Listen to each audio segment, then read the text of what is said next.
Mieux vaut-il être propriétaire de sa résidence principale ou locataire? C'est ce qu'on va voir tout de suite dans cette vidéo YouTube. Alors déjà, la question de savoir s'il vaut mieux être propriétaire ou locataire de sa résidence principale, c'est un débat perpétuel, mais ça va vraiment dépendre entièrement de votre situation personnelle et professionnelle. Alors déjà, il y a énormément de gens qui ont une fausse croyance qui consiste à croire que le fait d'être propriétaire de sa résidence principale va nous permettre d'éviter de jeter de l'argent par les fenêtres, alors qu'il y aura beaucoup de charges qui sont associées au fait d'être propriétaire, comme la taxe foncière, les charges de copropriété, l'entretien du bien, donc les travaux, énormément de charges que vous n'aurez pas en tant que locataire. Donc vraiment, ça va dépendre de la situation encore une fois. Alors déjà, on va commencer par les avantages d'être propriétaire de sa résidence principale. Alors tout d'abord, c'est chez nous, donc on fait ce qu'on veut, on s'y sent bien, on fait vraiment les travaux qu'on veut. Deuxièmement, ça va vraiment être euh, important de comprendre qu'on va amortir le bien petit à petit. Donc chaque mois, on rembourse le crédit à la banque, donc on amortit le bien. Et au bout d'un certain temps, ça peut être 15, 20, 25 ans, le bien est à nous. Un autre avantage du fait d'être propriétaire, ça va être qu'il n'y a pas d'imposition sur la plus-value. Si vous revendez le bien dans quelques années plus cher que vous ne l'avez acheté, vous ne serez pas imposé sur cette plus-value. Ça c'est très important de le savoir. Et quatrièmement, les banques adorent les personnes qui sont propriétaires de leur résidence principale, particulièrement quand elles ont remboursé une grosse partie du bien, pour leur prêter pour faire des investissements locatifs par exemple.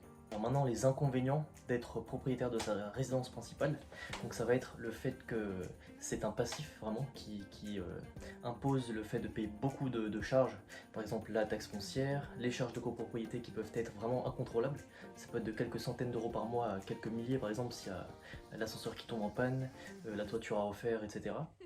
Il y a bien sûr les frais de notaire à payer, quand on est propriétaire. Il peut y avoir également l'entretien du bien. Donc voilà, il y a énormément de frais, ce qui fait que c'est plutôt un passif qu'un actif. Autre inconvénient d'être propriétaire de sa résidence principale, ça va être le fait que vous n'avez vraiment très peu, vous avez vraiment très peu de liberté géographique, surtout par exemple si vous êtes muté ou si vous désirez tout simplement, si vous êtes indépendant, travailler dans un autre endroit, dans un autre pays, vous avez beaucoup moins de liberté géographique que si vous étiez locataire. C'est beaucoup plus dur de partir.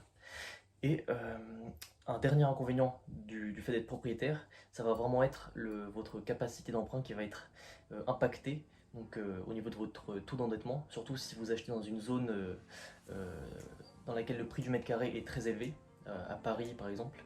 Voilà, votre taux d'endettement va être très impacté. Alors maintenant, on va passer aux avantages du fait d'être locataire.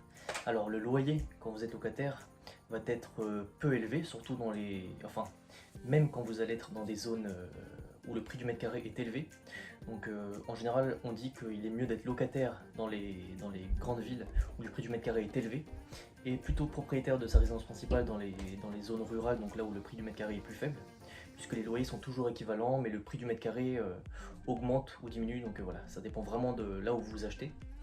Alors ensuite, un autre avantage en dehors du fait que le loyer peut être assez faible, même dans les grandes villes, un autre avantage, ça va être qu'il y a beaucoup moins de frais. Ça va surtout être les frais liés à votre consommation personnelle. Donc ça va beaucoup moins impacter votre capacité d'emprunt. Et le dernier vrai avantage du fait d'être locataire, ça va être le fait que ça va être très, très facile de bouger. Vous allez avoir une grande liberté géographique, surtout si vous louez en meublé.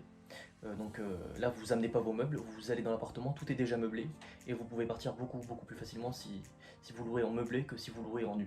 Et maintenant, du coup, on va voir les inconvénients, cette fois-ci, d'être locataire de sa résidence principale.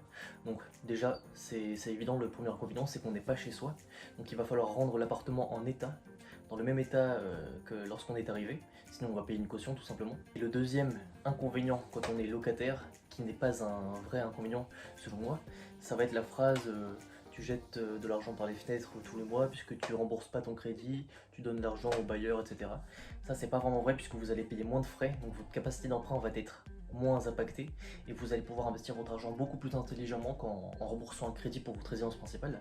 Sauf si bien sûr vous faites comme moi et vous faites de l'achat-revente avec votre résidence principale, donc vous achetez avec travaux, vous faites les travaux, vous rénovez le bien, vous le mettez en valeur, vous apportez de la valeur et vous le revendez quelques années plus tard en gagnant du gros argent. Donc là, c'est le seul cas où vous investissez correctement votre argent en résidence principale, mais sinon, si vous ne faites pas ça et que vous achetez du neuf, honnêtement, votre argent sera beaucoup mieux investi si vous achetez du locatif, donc des appartements à mettre en location plutôt qu'une résidence principale. Donc pour conclure, on peut dire que La vérité, c'est que ça dépend totalement de votre situation personnelle et professionnelle. Ça dépend entièrement de vos objectifs aussi. Puisque si vous voulez vraiment seulement léguer un patrimoine à vos enfants sans vraiment vous enrichir, si vous aimez pas trop faire des travaux, etc., vous pouvez acheter votre résidence principale, bien sûr. Mais si vraiment votre objectif est de vous enrichir, soit vous pouvez être propriétaire, mais en achetant avec travaux et faire de l'achat-revente, mais pas trop, sinon l'État va vous tomber dessus. Faut pas le faire trop régulièrement, l'achat-revente en résidence principale. Soit vous restez locataire de votre résidence principale et vous faites du locatif en parallèle, en masse, vraiment pour vous enrichir à côté. Donc voilà, ça dépend vraiment de vos objectifs et de votre position, enfin de votre situation personnelle, puisque par exemple quand vous êtes étudiant, vous n'allez pas pouvoir acheter, donc vous allez être locataire de votre résidence principale. Vous allez pouvoir éventuellement faire un prêt à la consommation pour investir dans l'immobilier. Et si vous êtes par exemple père de famille, que vous voulez léguer votre patrimoine à vos enfants sans vouloir forcément vous enrichir, là vous allez pas acheter du locatif, mais vous allez acheter votre résidence principale, tout simplement.